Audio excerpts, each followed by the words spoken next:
달빛이 도성을 부드럽게 덮고 있었다.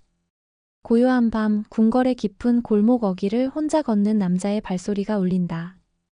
윤갑의 얼굴을 한 그 남자는 그러나 윤갑이 아니었다. 윤갑의 몸속에 깃든 강철이. 그는 이제 인간의 감각에 사로잡힌 이묵이었다. 처음에는 그저 윤갑의 육체를 이용하는 데 불과했으나 이제는 다르다. 강철이는 어느샌가 자신이 느끼는 미묘한 감정들, 따뜻함, 아련함, 심지어 외로움, 이런 감정들의 혼란을 느끼고 있었다.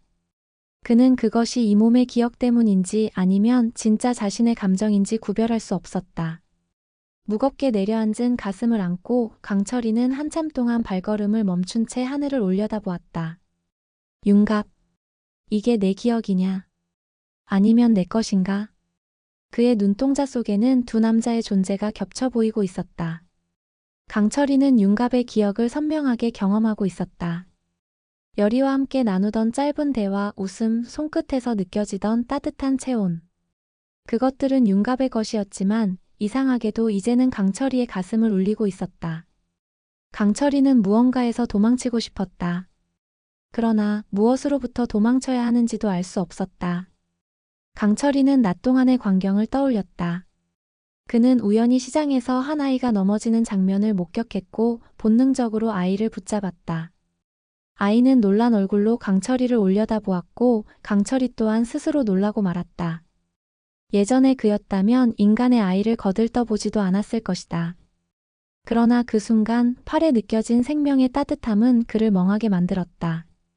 아이의 웃음소리가 귓가에 맴돌았고 자신도 모르게 입꼬리를 올렸던 자신의 모습에 혼란을 느꼈다. 그날 저녁 그는 거울 앞에 섰다.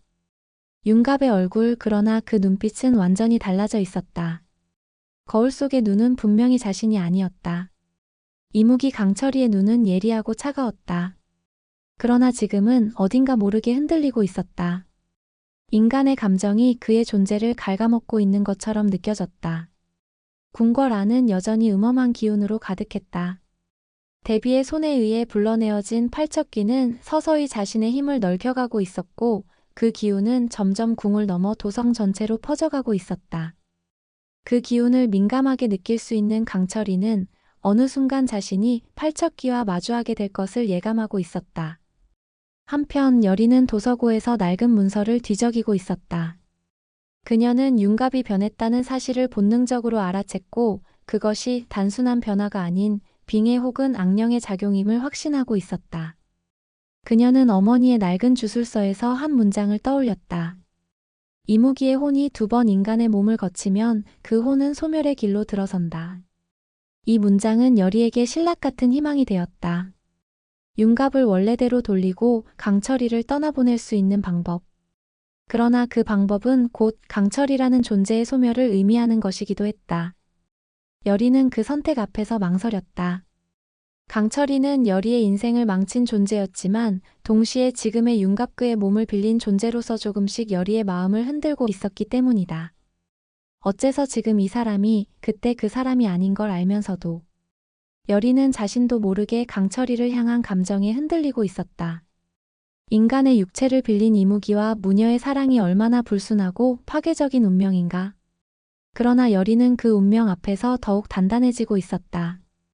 그녀는 강철이와 마주하기로 결심한다. 진실을 묻고 윤갑을 되찾기 위해. 밤이 깊어갈수록 도성은 더욱 조용해졌고 여리는 침묵 속에서 강철이에게 말을 건다. 그녀의 목소리는 낮지만 단단했고 떨림은 없었다.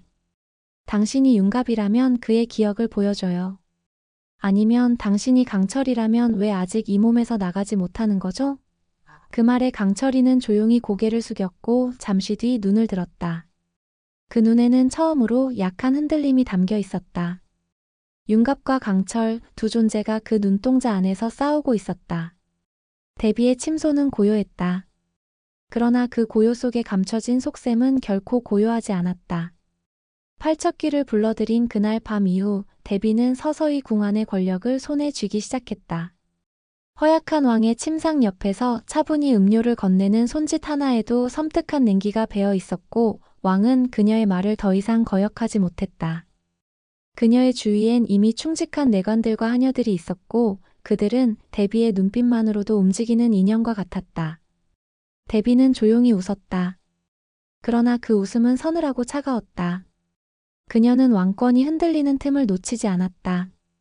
대신들과 신료들이 그녀를 두려워했고 도성의 백성들조차 대비를 은밀히 음탄귀를 부른다는 소문이 돌 정도였다.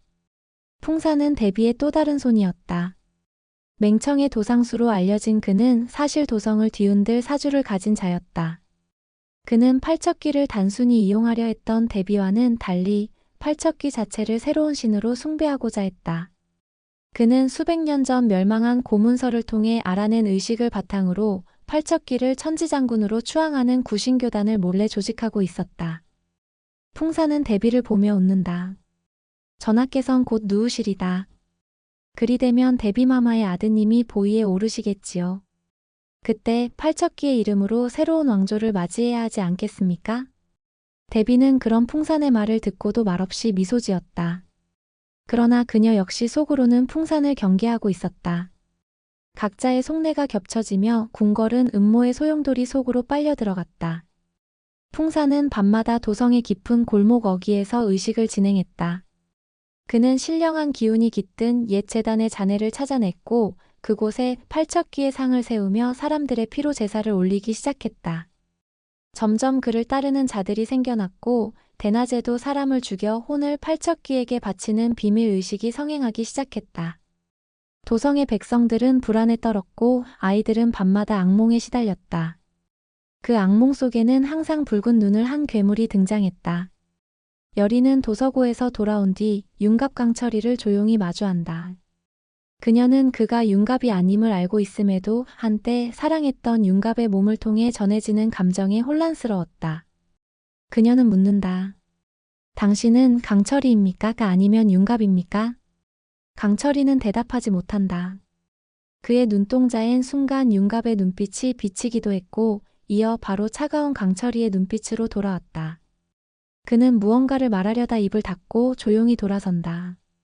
그 순간 여리는 확신한다. 이 안에는 두 사람이 존재한다. 그리고 그 둘은 점차 융합되고 있었다. 그날 밤 팔척귀가 처음으로 궁을 벗어나 도성 외곽의 신당을 습격한다. 사람들은 공포에 질려 도망치고 신관들은 정신을 잃는다. 그 자리에 풍산이 나타나며 무릎을 꿇는다. 팔척귀여, 천지의 문이 열렸습니다. 이 도성을, 이 세상을 당신의 거처로 삼으소서. 팔척귀는 이승과 저승의 문을 가르며 천천히 웃는다. 그 웃음이 도성 전체에 서서히 퍼져간다. 그 기운은 여리의 방 안까지 닿고 그녀는 직감한다. 이 밤이 시작이구나. 다음 날 도성에는 정체불명의 붉은 꽃이 피어난다. 백성들은 그것을 귀하라 부르며 불길하게 여긴다. 그 꽃은 팔척귀가 깨어난 자리마다 돋아났고 그 향기를 맡은 자들은 이틀 내로 악몽에 시달리며 서서히 정신이 무너졌다. 궁중에선 이 괴이한 현상을 붉은 전염이라 부르기 시작했다. 대비는 여전히 침착했다. 그녀는 이를 정적들을 숙청할 기회로 삼았다. 붉은 꽃이 핀 지역의 관리와 신하들을 죄인으로 몰아세우며 그녀의 세력을 넓혔다. 반면 풍사는 그 광경을 바라보며 웃었다.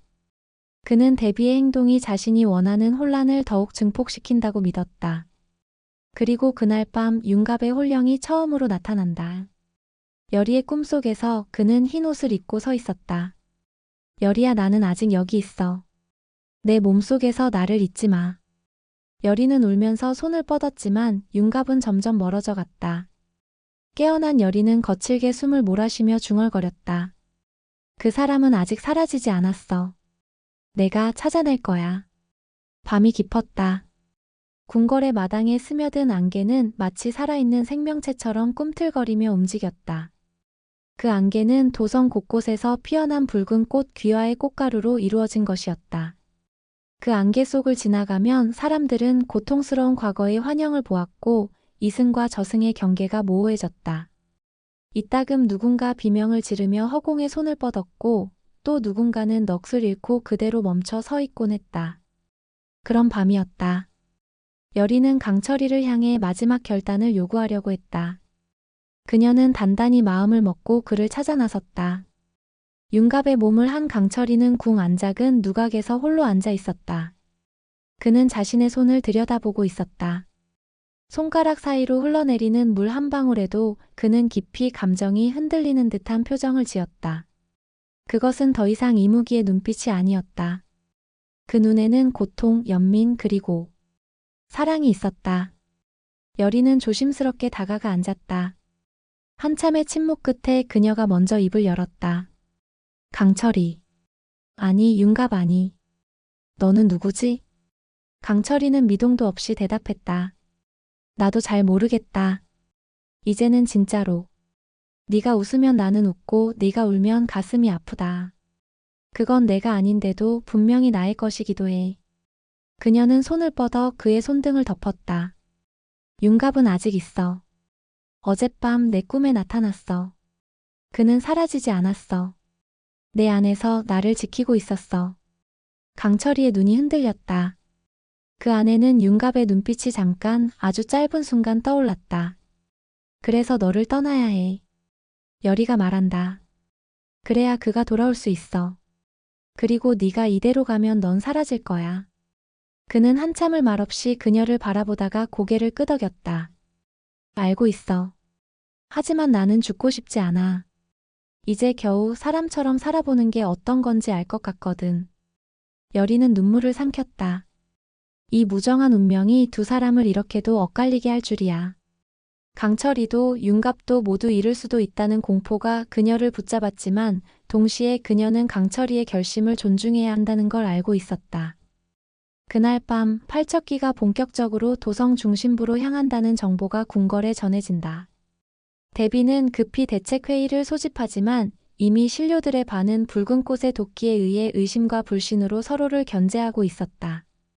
회의는 서로의 죄를 물으며 고성이 오가는 혼란 속으로 치닫았고 그 혼란의 끝에서 풍산이 호련히 등장한다. 그는 외친다. 이제 인간의 시대는 끝났다. 팔척기께서 새로운 질서를 세우시리라. 풍산의 외침과 함께 붉은 불기둥이 회의장이 있는 정전의 지붕을 가른다. 지붕은 무너지고 불길은 뱀처럼 휘감아 돌며 그 안에 있던 이들을 집어삼킨다. 도성은 이제 진짜 재앙의 문 앞에 서 있었다. 강철이는 여리와 함께 정전을 향해 달렸다. 그는 자신의 몸을 돌려 팔척기의 앞을 막아서는 결심을 한다. 그 순간 윤갑의 홀령이 다시 나타난다. 이번에는 여리만이 아니라 강철이도 그를 볼 수 있었다. 윤갑은 조용히 다가와 속삭인다. 고마워. 이제는 내가 돌아갈 차례야. 강철이는 마지막으로 여리를 바라본다. 너를 위해서가 아니라 이제는 나를 위해서. 그는 자신의 심장을 찌른다. 빛이 번쩍이며 윤갑의 홀령이 그의 몸속으로 스며든다. 강철이의 영혼은 잠시 머뭇거리다 하늘로 흩어진다. 그 순간 팔척기가 비명을 지르며 무너지기 시작한다. 그 기운을 이어받을 존재가 사라진 것이다. 붉은 꽃은 시들고 도성에는 다시 새벽이 찾아온다. 여리는 윤갑의 몸을 안고 흐느낀다. 그는 천천히 눈을 뜬다. 여리야 많이 기다리게 했지. 그리고 마침내 진짜 윤갑이 돌아온다. 강철이는 떠났고 그는 마지막에 진심으로 인간이 되었다. 여리는 흐르는 눈물 속에서도 웃었다. 그날 밤 여리는 홀로 다시 도서고에 앉아 고대 기록을 펼친다. 그리고 한 줄을 조용히 읊조린다. 신도 인간도 결국 마음에 깃들 뿐.